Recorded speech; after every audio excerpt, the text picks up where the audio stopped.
India today के साथ ये एग्जिट पोल एक्सिस माई इंडिया ने किया है, जिसके सीएमडी प्रदीप गुप्ता अब हमारे साथ हैं और अब वो आप सबके सामने आकर बताएंगे कि कर्नाटक के एग्जिट पोल एग्जैक्ट पोल के कितने करीब हैं। प्रदीप जी, आपका बहुत बहुत स्वागत है। आइए। Thank you. तो प्रदीप जी, सबसे पहले तो आपसे ये जानना चाहेंगे कि शोर तो ये हो रहा था कि बीजेपी ने बहुत जबरदस्त चुनाव कैंपेन किया है और प्रधानमंत्री मोदी ने इतने अच्छे रोड शोज किए हैं, उसी से बहुत फर्क पड़ जाएगा, लेकिन ऐसा लगता है कि उससे फर्क नहीं पड़ा। नहीं, देखिए, फर्क तो जरूर पड़ा है, लेकिन वो फर्क यहाँ पे सीटों में दिखाई नहीं देता है। उसका बड़ा कारण ये है कि पिछले बार भी मोदी जी ने इतनी ही शिद्दत से चुनाव प्रचार किया था, लेकिन उस समय फर्क ये था कि एंटी इनकम्बेंसी जो होती है, एक राज्य सरकार के खिलाफत जो होती है, वो दूसरे तरफ थी। उस समय कांग्रेस की सरकार थी और उसके खिलाफ था। तो उस समय जो बीजेपी जो है, वो जब मोदी जी ने शुरू किया तो वो एक माइनस से शुरू नहीं कर रहे थे, एक प्लस प्लस से कर रहे थे। कांग्रेस माइनस की स्थिति में थी। आज इस चुनाव की सबसे बड़ी बात यह है, इस चुनाव की जो सबसे बड़ी बात यह है कि इस चुनाव में बीजेपी की राज्य सरकार थी और इस बार जो है एंटी इनकम्बेंसी जो कहा जाता है, राज्य सरकार के खिलाफत, 3 मुख्यमंत्री देखे 5 सालों के अंदर कर्नाटक की जनता ने। पहले एचडी कुमारस्वामी, उसके बाद येदियुरप्पा जी और उसके बाद बसवराज बोम्मई जी। तो राज्य सरकार का जो प्रदर्शन और प्रशासन रहा, उसके प्रति विरोध लोगों को नजर आया। तो आप ये कहेंगे कि जो इस मैच का खलनायक है, यानी हर मैच में एक खिलाड़ी ऐसा होता है जिसने बहुत खराब प्रदर्शन किया होता है, कैच छोड़े होते हैं, खूब उसकी बॉलों की पिटाई होती है, रन दिए होते हैं, इस मैच में वो खिलाड़ी बोम्मई है। नहीं, मैं ऐसा तो नहीं कह सकता कि एक खिलाड़ी है, पूरी टीम खेलती है, पूरी टीम जीतती है, हारती है, लेकिन ये कह सकते हैं कि हाँ, राज्य सरकार का प्रदर्शन। और बोम्मई जी को भी इसलिए नहीं कहा जा सकता क्योंकि उनको 1.5 साल का ही समय मिला। आप नहीं कह सकते। उसके पहले येदियुरप्पा जी थे, उसके पहले एचडी कुमारस्वामी थे कांग्रेस के साथ अलायंस में। तो कहने का मतलब कुल मिला के यह है कि राज्य सरकार या राज्य प्रशासन या राज्य की जनता को जो है इसका लाभ नजर नहीं आया और उन्हें विकल्प तलाशने की कोशिश की। जरूरी नहीं है कि प्रशासन ठीक ना हो तो भी सरकारें बदल जाती हैं, जरूरी ये होता है कि विकल्प। उसके उलट देखिए कि सिद्धारमैया की जो सरकार थी 13 से 18, लोगों ने ऐसा समझा कि उनकी सरकार इन सरकारों से बेहतर थी जो कि पिछली 3 सरकारें थी।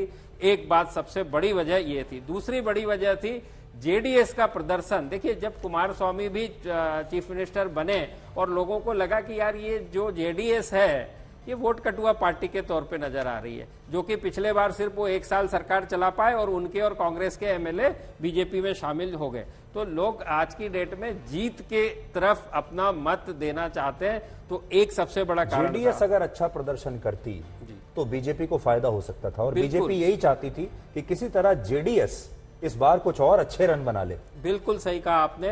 जेडीएस की पूरी कहानी जो है ओल्ड मैसूरू रीजन में सीमित है, जिसमें 64 बहुत बड़ी सीटें आती हैं, जिसमें कि उनको पिछली बार 26 सीटें मिली थी। उनकी टोटल 37 सीटें आई, उसमें से 26 जो है वो ओल्ड मैसूरू रीजन से मिली थी और उसकी वजह से उनकी जीत हुई थी। इस बार जेडीएस का प्रदर्शन खराब हुआ ओल्ड मैसूरू रीजन में, तो बीजेपी का भी वोट शेयर बढ़ा है। देखिए, 4% वोट शेयर बढ़ता दिख रहा है। पिछली बार 35% वोट शेयर जो मिला था कांग्रेस और जेडीएस को मिला था 35 और बीजेपी को 21 मिला था। इस बार हमारे सर्वे में जो है बीजेपी को 25 मिलता दिख रहा है, बढ़ रहा है 4%। लेकिन सबसे बड़ी न्यूज यह है कि वहां पर जेडीएस का वोट शेयर बहुत कम होता दिख रहा है, 28%, और उसका इजाफा पूरा का पूरा कांग्रेस में दिख रहा है। और इसी तरह से जो मैंने कहा, कंसोलिडेशन ऑफ जातिगत समीकरण भी, पिछले बार जेडीएस का गठबंधन था बीएसपी से। ये आप बात मानेंगे कि दलित सबसे बड़ा समुदाय है। ये भली कहते हैं कि लिंगायत निर्णायक भूमिका में होते हैं, लेकिन नहीं, लिंगायत के रहते बीजेपी आज तक कर्नाटक के अंदर 110 यानी बहुमत का आंकड़ा नहीं पार पाई।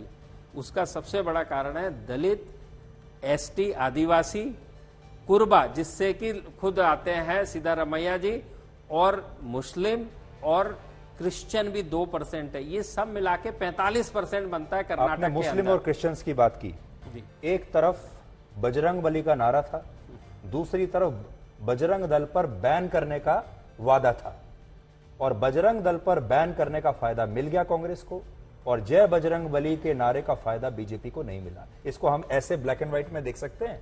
मेरा ऐसा मानना है कि जमीन पे जब हम लोग जाते हैं, हम लोगों ने करीब 37,000 से ज्यादा लोगों से बात करी, और हमको नहीं लगता और कहीं पर भी ये समझ में नहीं आया कि कोई भी बजरंग बली या इस तरह की बातें भी कर रहा है। जनता केवल एक चीज देखती है कि भाई आपने पिछले बार क्या वादे किए थे और वो आपने क्या पूरे किए, उनके जीवन में क्या परिवर्तन आया आपके 5 साल के प्रशासन में, उसके अनुसार वो निर्णय लेते हैं।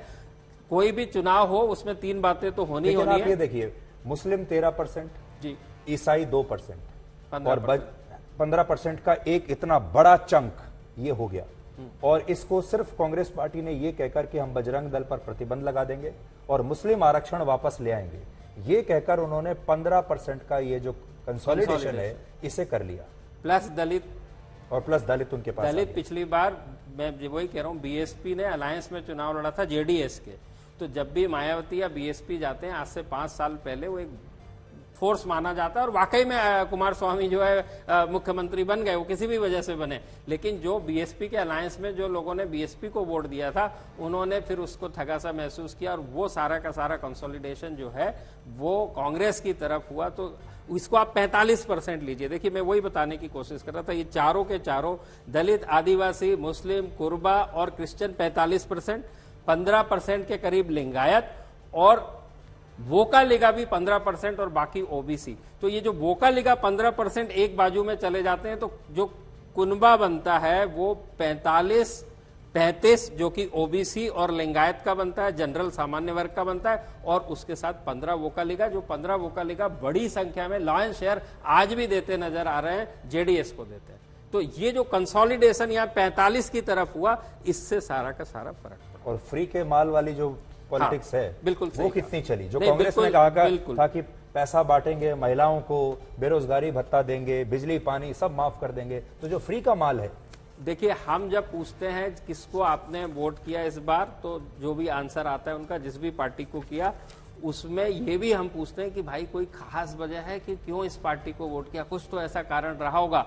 तो करीब ज्यादा लोग 41 से 34 से 35% लोग विकास बोलते हैं। विकास एक कॉमन चीज है, उसका कोई एक महत्व नहीं होता, विकास के लिए वोट किया। तो मैं अब बताता हूं, बीजेपी के वोटरों ने, जिन्होंने बीजेपी को वोट किया, उसमें विकास छोड़ के 3 बड़ी वजह क्या थी।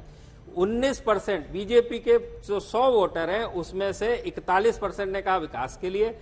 नरेंद्र मोदी जी के लिए 19% सबसे बड़ा नंबर है, 19%। उसके बाद है एमएलए उम्मीदवार के लिए 13%, और तीसरा पसंद की पार्टी यानी लॉयल वोटर्स। ये 3 बड़ी बातें। अब कांग्रेस की तरफ आते हैं। तो विकास को अगर आप छोड़ दें और इनको अगर आप मिला लें तो 19%, ये बहुत बड़ा नंबर है। इतना बड़ा नंबर आज तक किसी भी स्टेट में प्राइम मिनिस्टर मोदी के नाम के ऊपर तो आप देखिए, 19 जमा 11 जमा 13, ये वो हैं विकास के बिना, सिर्फ पार्टी की लॉयल्टी, नरेंद्र मोदी और कैंडिडेट पे कितना बड़ा कैंडिडेट है। बिल्कुल। और वहीं कांग्रेस की तरफ बात करें तो जो 34% लोगों ने विकास की बात करी कांग्रेस से, 34% बड़ी थी। परिवर्तन होना चाहिए 10% परिवर्तन चाहते थे, जो मैंने कहा एंटी इनकम्बेंसी। उसके बाद महंगाई 9%, और कांग्रेस द्वारा किए गए वादे 9%। प्रदीप जी, एक बात और दर्शकों के लिए हम बताते हैं, ये जो आप बता रहे हैं कांग्रेस का ब्रेकअप, इसमें कांग्रेस के नेतृत्व का कहीं जिक्र नहीं है। मोदी जी तो 19% वोट खींच रहे हैं, नहीं देखिए अपने लोगों के लिए, लेकिन यहाँ पर राहुल गांधी का नाम, खड़गे का नाम, सोनिया गांधी का नाम, उस पर कितने वोट आते हैं? बिल्कुल, वो हम लोग उसमें एक हो सकता है कि लोग कहेंगे तो हम उसका नाम रखते हैं, तो राहुल गांधी जी का भी नाम रखा था, बसवराज बोम्बई जी का भी नाम रखा था, और आपके खड़गे जी का भी नाम रखा था। वो सबका परसेंटेज, खासकर खड़गे जी का, और इनका वो मुख्यमंत्री है तो उनका परसेंटेज आना स्वाभाविक है बीजेपी के वोटर में, जो कि करीब 4% आ रहा है टोटल ओवरऑल में। लेकिन खड़गे जी और राहुल गांधी जी का 1% के नीचे है, यानी उसको हम रिपोर्ट भी नहीं कर सकते। ये वोट खींचने की जो क्षमता है इन राहुल गांधी की या खड़गे की नहीं है। बिल्कुल, इस स्थिति में ये जो वोट आ रहा है कांग्रेस को, ये सिर्फ योजनाओं पर, वादों पर आ रहा है। योजनाओं, वादे और राज्य सरकार में अनसर्टेनिटी, अनिश्चितता का माहौल। 5 साल जो 3 मुख्यमंत्री रहे अलग अलग पार्टियों के भी, वोटर तो थक गया वो उससे। जो है उसको देख के उनको लगता है यार वो जो सिद्धारमैया जी से, चलो इस बार उनको ट्राई कर लेते हैं पहले। तो वोटर ऐसा लगता है कि गुस्से में भी है और थक भी गया, थक भी गया, और इसके और वोटर चलते- कह रहा है कि भाई अब पीछा छोड़ो, हाँ। 5 साल मुझे किसी और को ट्राई करने दो। बिल्कुल, ये सही कहा। तो प्रदीप जी बहुत बहुत शुक्रिया। और अब जब शनिवार को फाइनल नतीजे आएंगे तो हमारा भी इम्तिहान होगा। आपका भी बहुत बड़ी ये अग्नि परीक्षा होगी, बीजेपी की और कांग्रेस की अग्नि परीक्षा तो होगी। और उस दिन मैं ये चाहूंगा कि अगर आपका जो प्रेडिक्शन है, जैसा कि हमेशा सही निकलता है, उस दिन अगर सही निकला तो आज आप यहाँ वादा करके जाइए, ब्लैक एंड व्हाइट पर आप यहाँ डांस जरूर करेंगे। नहीं, हम खुशी जरूर जाहिर करेंगे। अब खुशी के तौर पे जो सामने आ जाएगा, आप जो ऑफर कर लेंगे वो कर लेंगे। Pradeep ji thank you so much. Thank you, thank you. नमस्कार।